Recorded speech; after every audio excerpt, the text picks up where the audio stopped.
in a world full of negative people. Hey man, I'm just trying to be a positive guy, a positive farmer, a positive outfitter. This is a Shark Farmer podcast with your host, Rob Sharkey. Whatever. And welcome again to Shark Farmer Podcast. Hey, I'm your host, Rob Sharkey, and today we're going to be talking with an old friend of the show, the radio show. She's been on the radio show, never been on the podcast, but an old friend? I don't know. Maybe she's not a friend. I come to think about it, I don't think she likes me very much. We're going to be talking with Whitney Larson. How you doing, Whitney? I'm great. How are you? I couldn't be any better. And now you're out there where is Sharon Springs at? So Sharon Springs, we are about 30 miles from the Colorado line. We're very, very northwest in Kansas. Okay. All right. Now, are you a Kansas native? I am. So I grew up just north of where we live. Are you on your family's farm or your husband's? We are on neither. We are first generation farm. Those don't exist, Whitney. I'm sorry. Well, we did it from the ground up, so it's for real. Yeah, this isn't going very well at the beginning here. We'll move on. Well, let's go into the ad. Is that okay? That's wonderful. Yeah. Whitney, have you ever gone to agriculture.com? I haven't, but I will. You would think it's almost like too good of a name, right? You would get there and like GoDaddy would say, hey, you could have this for $14 million. No. It's funny because we've done this ad before, and then people were showing me a story of a guy from Successful Farming that got this thing like back in the mid-90s.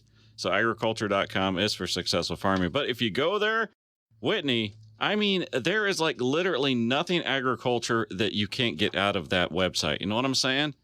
Yeah, for real. Just name something agriculture, anything. Just name it. Me? Yes. Chicken. They got it. Name something else. They got it.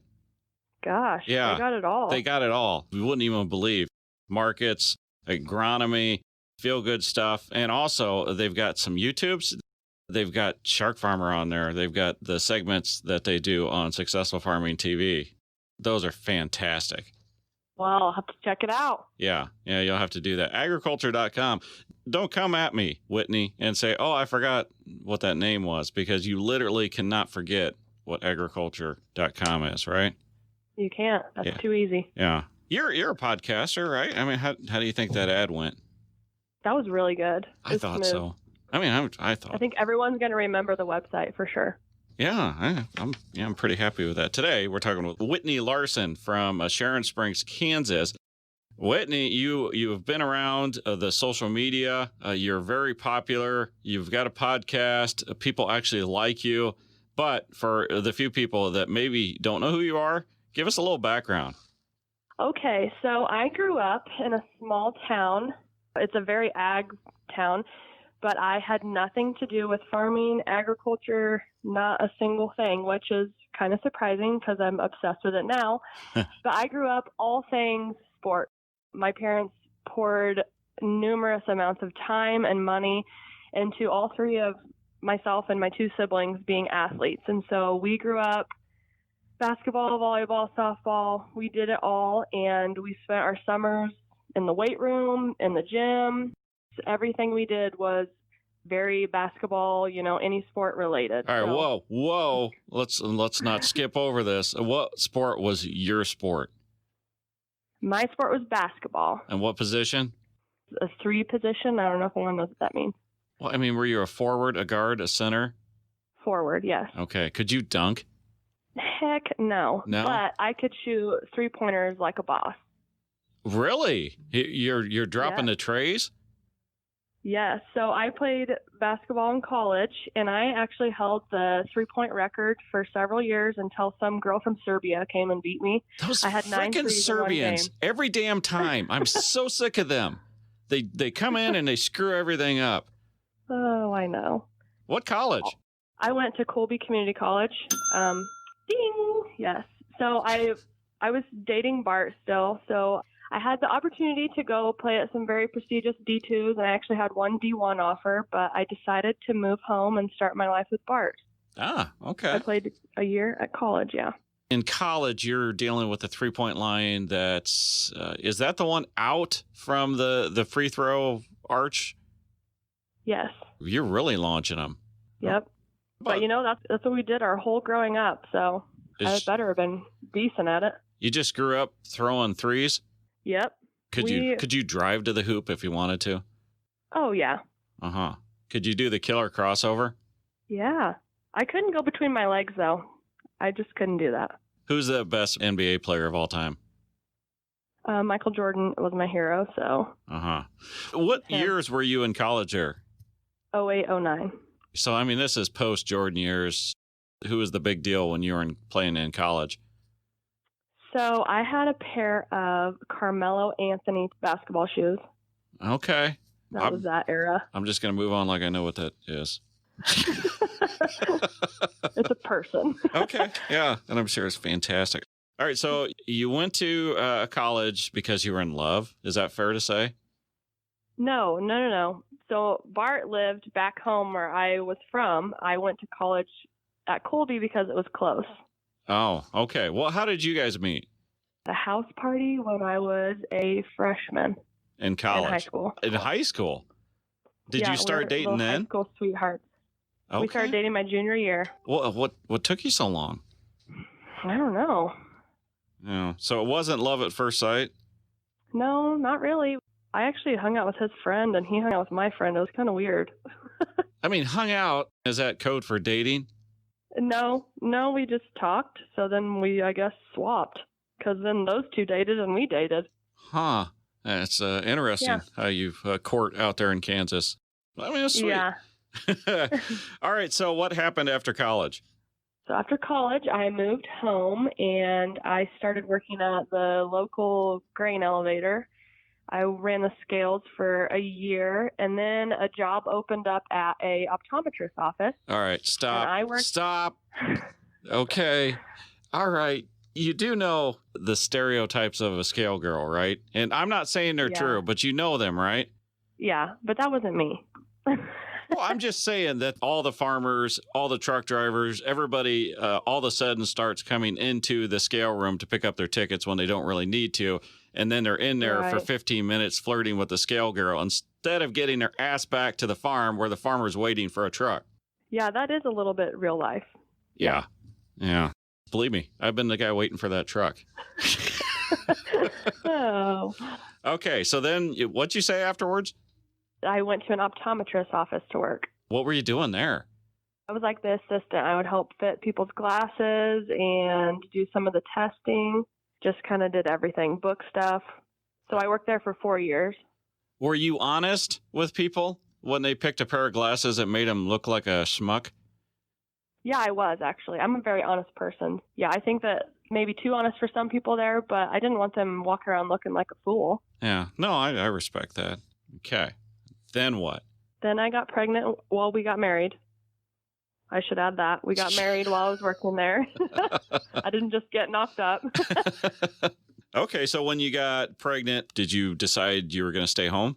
Yes. So in the middle of all that fourth year, Bart had ran a custom spray rig business, and we got the opportunity to custom farm some stuff, and a house opened up at his hometown.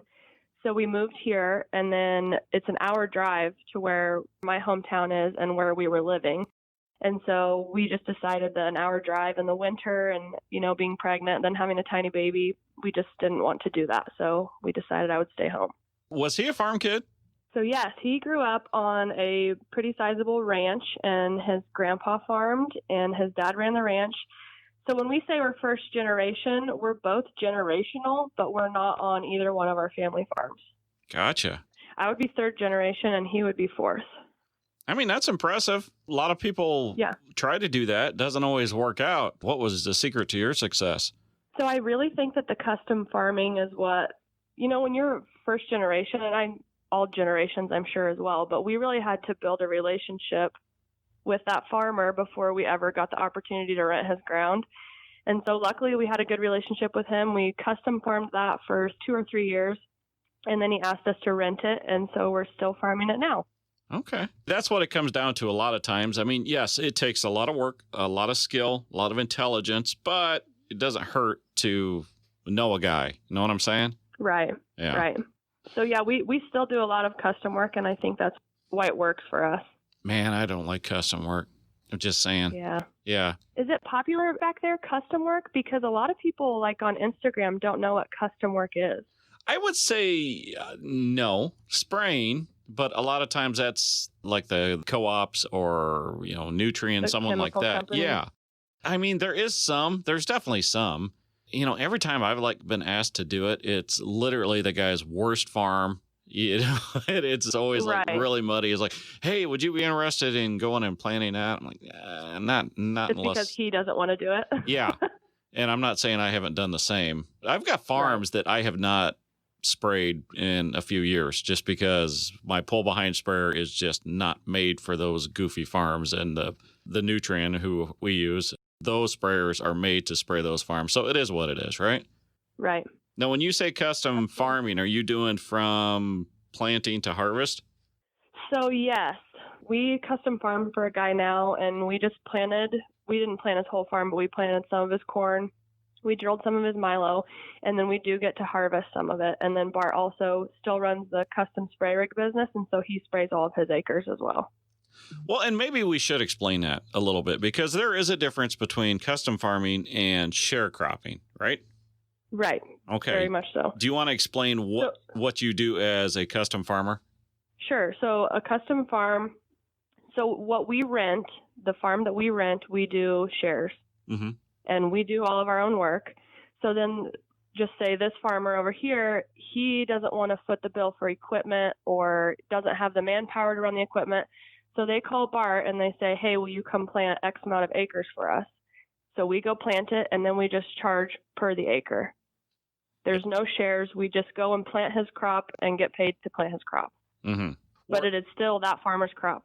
Whereas I'm going to kind of try to simplify sharecropping. A lot of times the farmer does all the work, has all the equipment.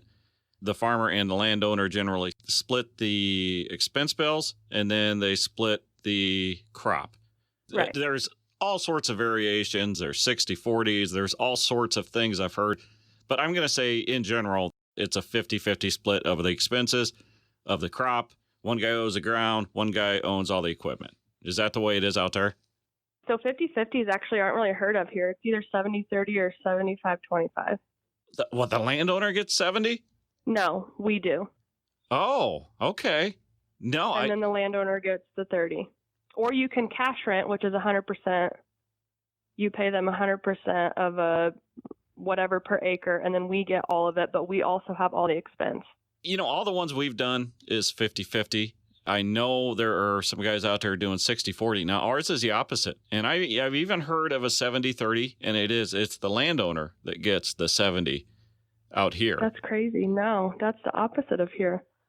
Well, but you know what? If that ground came up and he did 70-30, somebody's going to farm it for 30%. It kills me. Right. Yeah.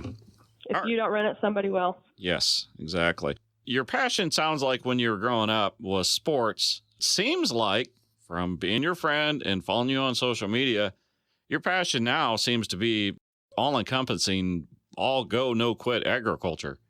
Yes, it has. And so I think that's funny. I wrote an article one time for Ag Now Mag, where you had me do it, and shameless plug. You damn and right. They asked how my dream to be a farmer started, and I explained on there that it wasn't my dream, but after I saw how passionate my husband was, it quickly became my dream because it was our life. Mm-hmm. When I married into this, I didn't realize how much farming was your whole life. It's not just a job that you go to and come home and, you do different things. It's 100% your life. Seeing how hard he worked and how passionate he was, it became my dream as well. So then I started to try and advocate because I love it. Yeah, that's what led me to where I'm at now, I guess, on social media. Yeah, and a very good Instagram. What's your Instagram handle? It's Farm Wife Guru. Farm Wife Guru. It's very well done. And I'm not a guru, but that just sounded really catchy at the time, and now it's stuck. I don't actually farm sharks, so what the hell are we going to do? Right. Is that kind of like what made your introduction into being an advocate is your Instagram? Yes. You do a podcast, right? Midwife's Farm Podcast. Midwest Farm Wives. I know. I said it wrong on purpose because I know it really annoys your co-host. You think it's a mouthful. I know. Yeah, well, that is. But okay. What was the thought process behind starting that? So Kylie and I have very similar lives, but very different. And we're both moms on the farm. And so when I started my Instagram, it was kind of to meet more farm moms, farm wives, because being a farm wife can be pretty lonely. If you have friends that aren't farmers, it's hard for them to understand sometimes why we can't just drop everything and go have fun with them. So I really wanted to meet other women that were like me, maybe kind of lonely. And I started connecting with a lot of wives on Instagram, and I met Kylie. And I really just wanted to broaden that platform and kind of wanted to have someone to chat with. So I just, on the fly, asked her one day if she was interested in a podcast. She immediately said yes, and we just started it. Didn't even know each other. And what is it about? So we chat anything from what we know about markets to being a mom to having the courage to try and do things on the farm to how lonely it can be. We had a very controversial episode where we talked about being seasonal single moms, which is kind of what it's like on a farm. We've talked about how being a big farm or a small farm, no matter what, it still matters. We just try to talk about things that are pretty relevant to what's happening in her and I's life at the time. All right, here's time for some honest talk. All right, you ready, Whitney? Yep. Okay, back when Twitter was starting, right, there was some farm wives that got really popular. And they would start this talk, they were basically widows during harvest and planting. They got ripped on. And I will admit, because I was like, well, we got to work, right? And I probably liked some of those tweets that were calling them out. Then we started doing the podcast, and you start talking to, and it does seem like maybe of the farm wives that didn't necessarily have the farm background. I started to realize exactly what they were talking about. It's kind of a shocker because, all right, in the winter or in midsummer, not that bad, right? You guys get to do stuff, and then all of a sudden he's gone for a while. Right. Yeah. I think it was hard for me because I grew up, like I said, my mom worked at a law office. My dad sold cars and still does, but he was home every evening at 6. Mm-hmm. And my mom was home at 5 every single night.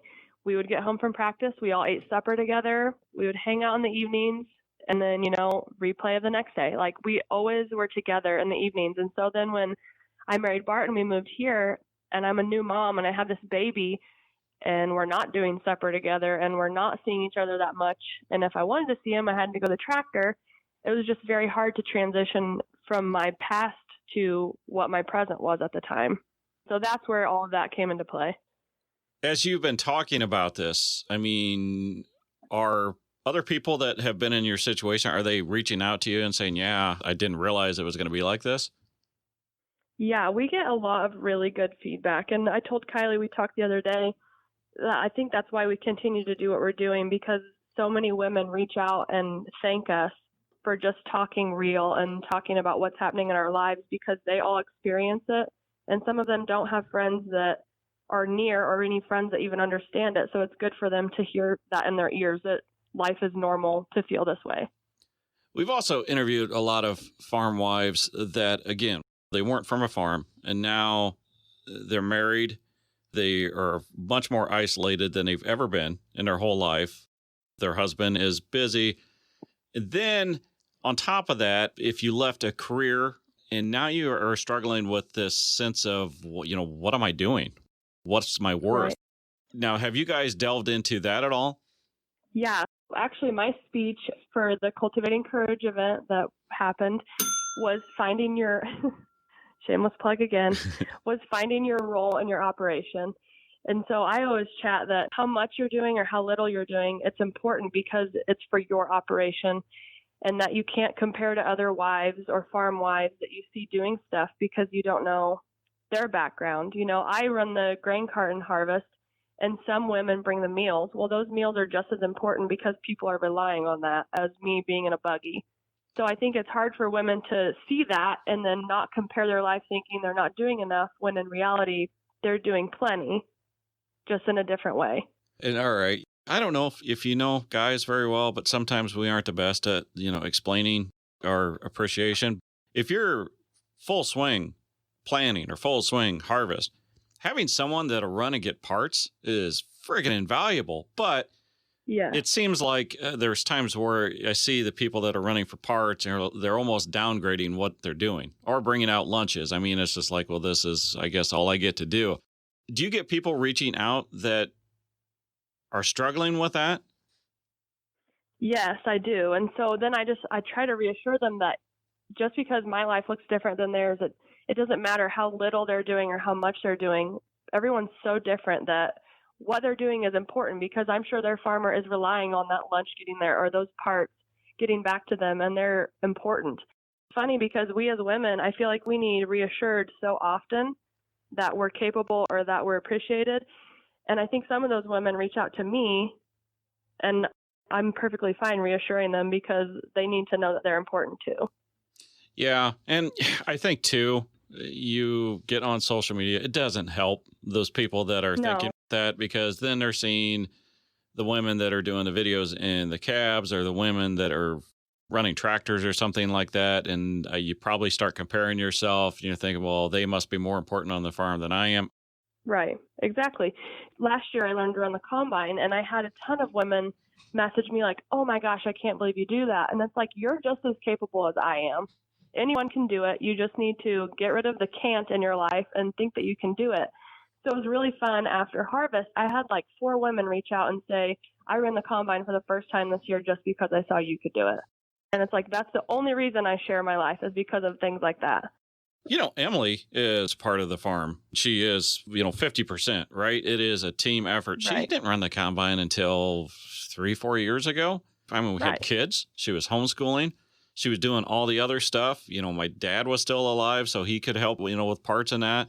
It's not even just that it might not be a thing that they can do, but there's different seasons in life. And I think sometimes maybe when you get on social media and you see, someone that's doing all that stuff, but you can't because of the kids, I could see where the comparison being the thief of joy comes in.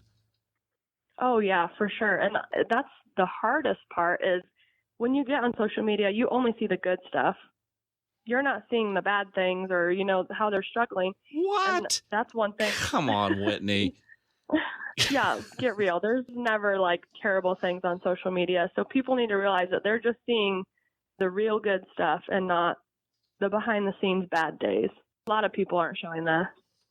This past weekend, you had an event, and of course, like everything in 2020, it's got tossed on its head. So explain what you did this past weekend. Okay, so Cultivating Courage was something I started in February. Horrible with those plugs, you know that? Yeah, there's been a lot of dings. Cool. So like you just said, the seasons of, I'm a mom of 3 littles, and so I can't just leave and go to a Women in Ag conference because I have to find somewhere for them to be, and it makes me feel guilt, and, it's hard to do. So I missed out on like 3 Women in Ag conferences, and I thought, I'm just going to host one myself. We'll see how it goes. Well, I planned it, and then COVID-19 hit. Mm-hmm. So it was supposed to happen May 30th and 31st. In my hometown. I had it all planned out. We had 160 women register, which is amazing, considering I thought it wouldn't even happen. So, yeah, we switched it to virtual. It was all online. It was amazing. All of the speakers worked with me and sent me videos or audio of their speaking part. We put it all on a website. Everyone was able to fill their cup via online instead of in person. All right. What if somebody is just hearing about this for the first time and they're like, oh, no, how can I watch this? I mean, is it done forever? I don't think it is going to be. I had so many messages happen after the fact that I think if we can make it work, and I had a girl help me with the website. If I can get her to do some more work, I think I will let people late register for a different fee, and then they can still be a part of it.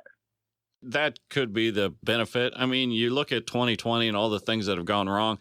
There are some neat things that have kind of come out of it. And maybe the benefit of this is that, if someone is hearing about it for the first time, they don't have to completely miss out. Right. Yep, for sure. Is this going to be an annual event? I'm hoping to, yes. I hope that next year all of our lives are somewhat back to normal and we can do it in person.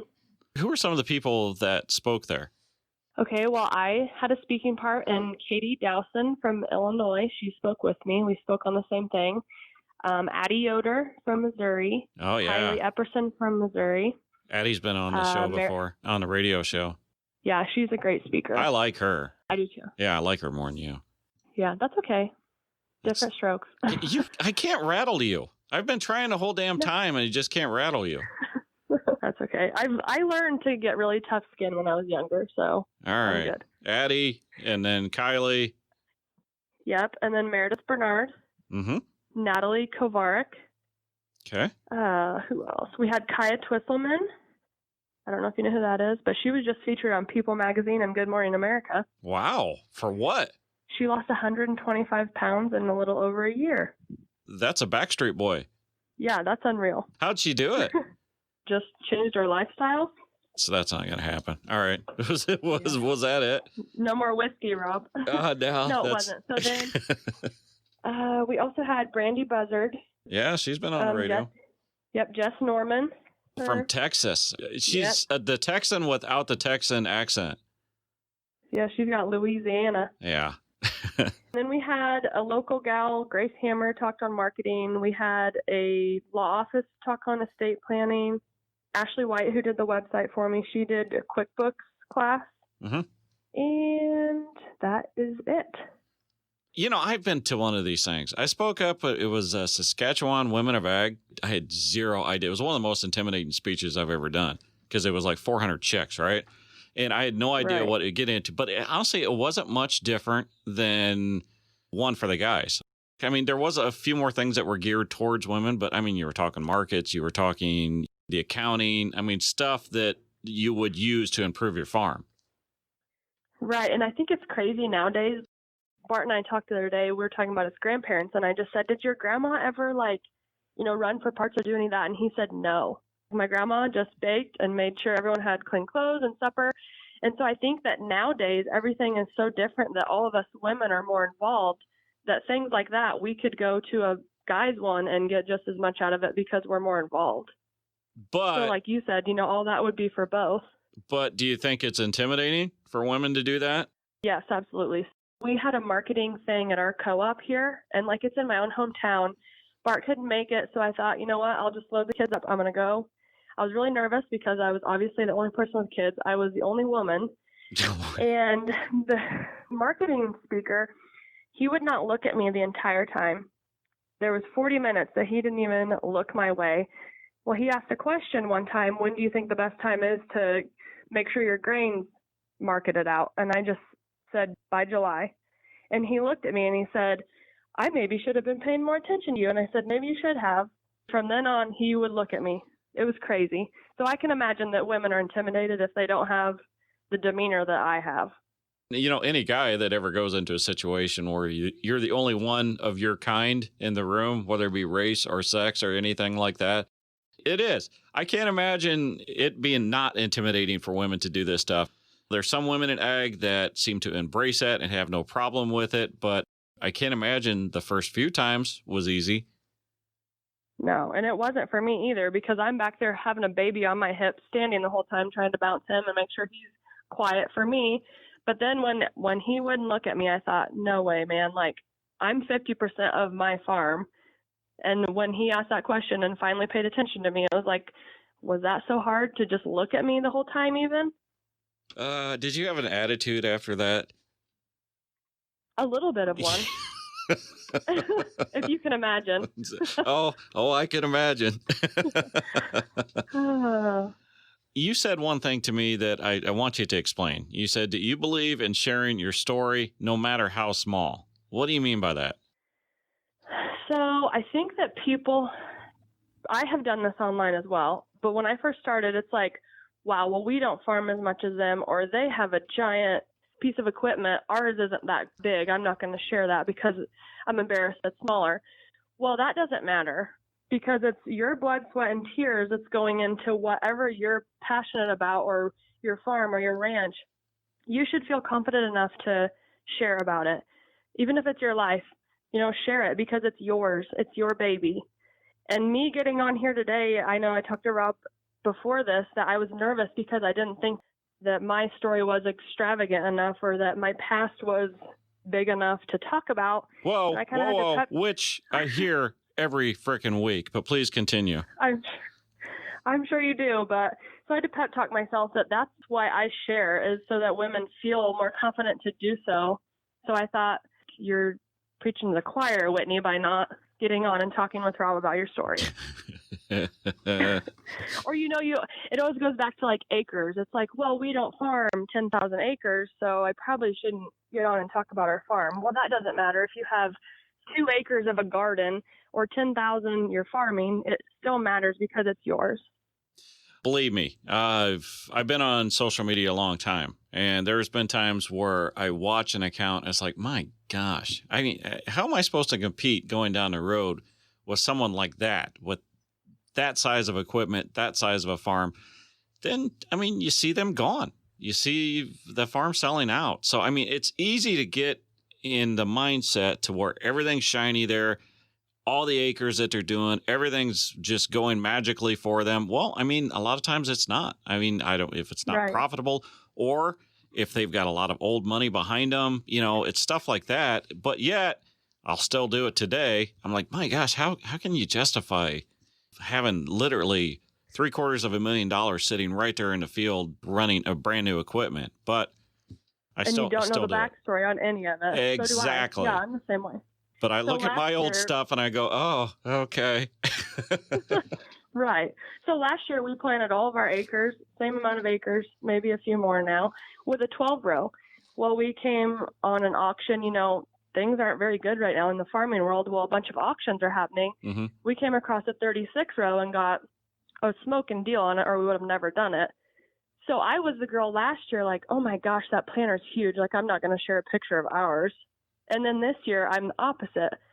So I know like what that feels like to see things and think that you don't matter, but you do no matter what size or how much you do. All that stuff matters because it's yours. You went from a 12 to a 36? Yeah, we did. We went ahead and just, yeah. And we still planted with the 12-row this year. Like, it's still a good planter. We just had more acres that we need to cover. Yeah, well, I imagine that 36-row covered a lot of them. Yeah, my husband, after we got done planting, he's like, I don't know why I didn't get a bigger planter like 6 years ago. I thought when I went from a 12 to a 16, I was like, man, I can really cover some ground. I couldn't imagine the jump that you guys made. Yeah, it was very intimidating for him to learn to do it because he'd never ran one that big before. That's awesome. Yeah. All right. How many kids do you have now, Whitney? 3. Okay.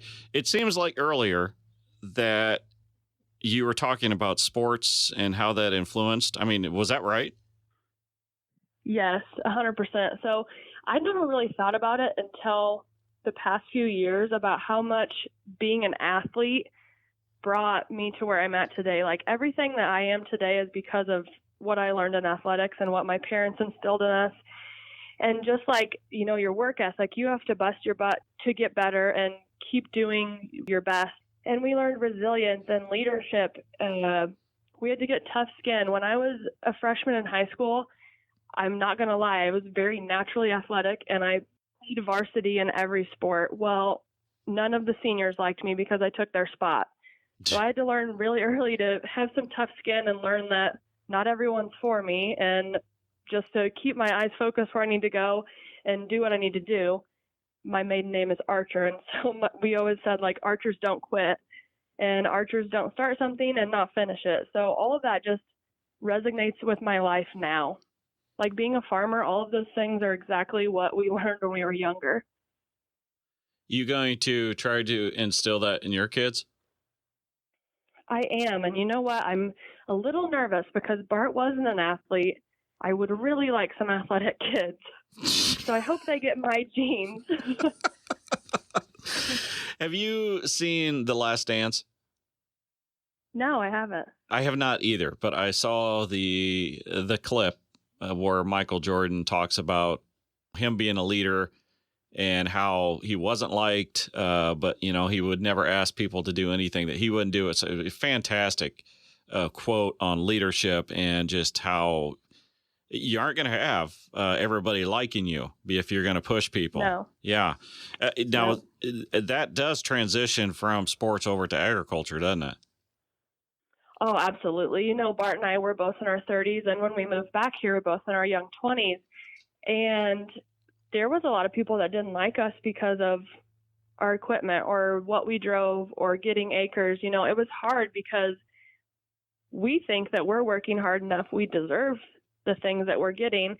And, you know, jealousy and envy is a very ugly thing. And that's something we've had to deal with in our adult life. So it just teaches you that you need tough skin. I remember as a little kid being up to the John Deere store, and they were making fun of a local farmer that's very big and does a very good job. And they were making fun of him. And I'm sitting there I was probably 10 years old, and I'm thinking they're just making fun of him doing a good job. And it was just, and it kind of came to the realization that young that if you're going to be good and you're going to, you know, grow and be a leader, that you're going to get people that are making fun of you, people that don't like you for no other reason that you're doing a better job than they are. That's exactly right. Yep. Yeah. And again, you don't know the backstory on our life, what loans we have, what anything, you know? You can't judge a book by its cover. Mm-hmm. So we've dealt with that. And my niece, she's a junior hire, and I just told her the other day, like, you're going to struggle your whole life with people being jealous or envious of you. You're just going to have to learn at a really young age that it's going to happen even when you get older. So don't let it break you down now. It's as old as time. You know, the whole Cain and Abel even. It is what it is. And I think the sooner you figure that out, the sooner you can get past it. Yep. All right. So we've learned to just try and stay positive and stay grateful for what we have, I guess. If people want to, well, a couple things here. People want to find you on social media. But first, if people want to find your seminar, where do they go? Cultivating-courage.org. Cultivating-courage.org. Okay, and where are you on social media? I'm mainly just on Instagram, and it's Farm Wife Guru. Are you on a TikTok? Nope. Are you too old? Yes. Some of those videos are crazy.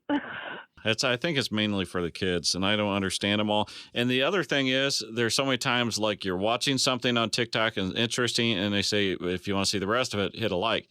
No, I'm not going to be baited into your little warped world of now me wanting to know what happens when you put the Mentos in your bathtub full of Coca-Cola. I'm not going to play that game. Peer pressure Rob into TikTok. I've got it, though. I got it because I'm looking at this stuff. Yeah, some of it's really funny, I'll have to admit. Yeah, there is some funny stuff on there, but I just see it via Facebook. Okay, what about the podcast? Where can people find that? We can be found on any podcast platform: Apple, Google, Stitcher, Podbean, any of those, and it's called Midwest Farm Wives. Spotify? Yep, Spotify. Yeah, that's a big one now. Were you surprised by that? It is. A little. Yeah, we get probably 50% of our listens on Spotify and 50% on Apple Podcasts. So I can't remember when we started. I think it was 17. For like the first year, it was all iTunes. Everything was iTunes. And then it started, Spotify started coming up. So when this whole Joe Rogan thing hit and everybody's like, well, the Spotify is now bigger than iTunes. It was no surprise. We've been getting a lot more Spotify downloads than iTunes for probably 2 years now. Yeah, that's crazy. Spotify is a nice free app, though. Yeah. And that damn Podbean. I don't know. I think it's mainly because the Android users use that, but we get a lot from that. Yeah. Yeah. Are you on that? On Podbean? Yeah. Yep. Okay. All right. That's good. Or you can Google Midwest Farm Wives and it comes up. We also have an Instagram for that page, too. Whitney Larson from Sharon Spring, Kansas. Thank you. Guess what? Your story is very interesting. Hey, thanks. I appreciate it. And I look forward to seeing when and where and what next year's conference is going to look like. Yep. You better let Emily off the hook and come. As she's busy. She's always busy. You're not the boss of me.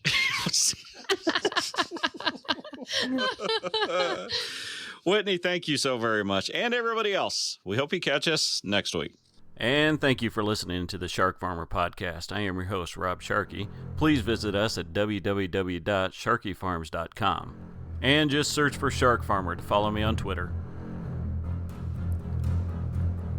Later.